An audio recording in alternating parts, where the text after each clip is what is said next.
ধনাত্মক এবং ঋণাত্মক তির্যক বিন্যাসের মধ্যে পার্থক্য করুন। Differentiate between positive and negative scalar distribution. ধনাত্মক তির্যক বিন্যাসে যেটা লেজ ডান দিকে প্রসারিত থাকে, যেখানে ঋণাত্মক তির্যক বিন্যাসে যেটার লেজ বাম দিকে প্রসারিত থাকে। In a positively scalar distribution, the tail of the data extends to the right, whereas in a negatively scalar distribution, the tail of the data extends to the left. ধনাত্মক তির্যক বিন্যাসে গড় মান মধ্যমা এবং প্রচুরকের চেয়ে বেশি হয়, যেখানে ঋণাত্মক তির্যক বিন্যাসে গড় মান মধ্যমা এবং প্রচুরকের চেয়ে কম হয়। In a positively scalar distribution, the mean is greater than the median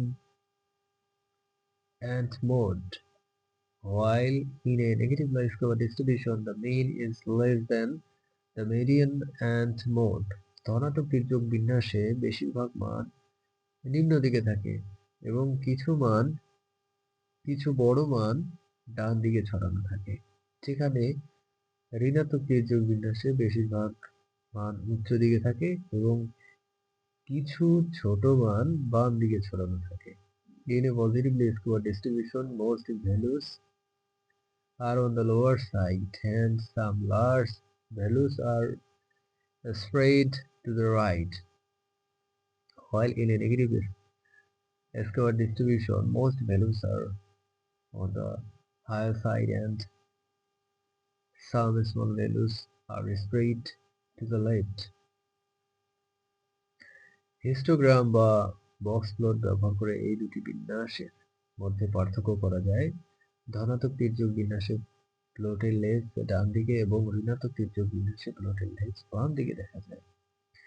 The difference between these two distributions can be made using histograms or box plots. In the positively scalar distribution, the tail of the plot is seen on the right, and in the negatively scalar distribution, the tail of the plot is seen on the left. ধনাত্মক তির্যক বিন্যাসের উদাহরণ হলো ইনকামের data set, যেখানে কিছু মানুষের আয় অনেক বেশি কিন্তু বেশিরভাগ মানুষের আয় কম। An example of a positively scalar distribution is an income data set where some people have very high incomes, but most people have low incomes. ঋণাত্মক তির্যক বিন্যাসের উদাহরণ হলো পরীক্ষার স্কোর, যেখানে বেশিরভাগ শিক্ষার্থী ভালো করেছে এবং কয়েকজন খারাপ করেছে। An example of a negatively scalar distribution is a test score, where most students did well and a few did poorly. উভয় প্রকার তির্যক বিন্যাসে গড় এবং পরিমিত ব্যবধান ডেটার কেন্দ্রীয় প্রবণতা এবং বিস্তার সঠিকভাবে উপস্থাপন করে না। In both types of scalar distributions, the mean and standard deviation do not accurately present the central tendency and spread of the data. এই কারণে ডেটা বিশ্লেষণের সময় মধ্যমা এবং আন্তঃচতুর্থ পরিসর ব্যবহার করা উচিত। For this reason, the median and interquartile range should be used during data analysis.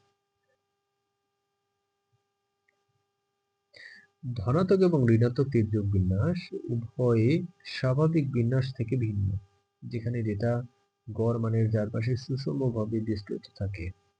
Both positive and negative scalar distributions are different from normal distributions, where the data is evenly distributed around the mean value.